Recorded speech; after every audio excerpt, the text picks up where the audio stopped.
Hi there, JungAh here. Today I'll answer the question, what does the Korean expression 금연구역 mean? You'll see this sign often in Korea. 금연 is a Sino-Korean word that has Chinese origin. Sino-Korean words can be written either in the Korean alphabet, 한geul, or in Chinese characters, 한자.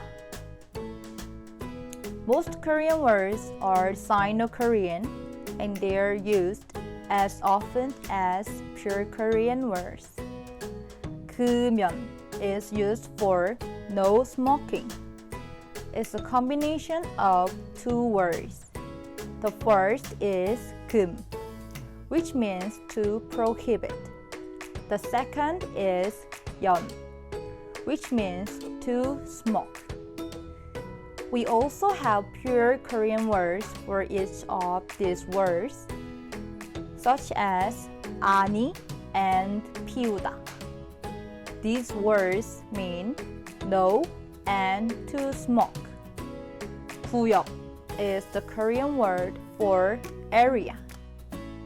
If you put 금연구역 together, it means no smoking area.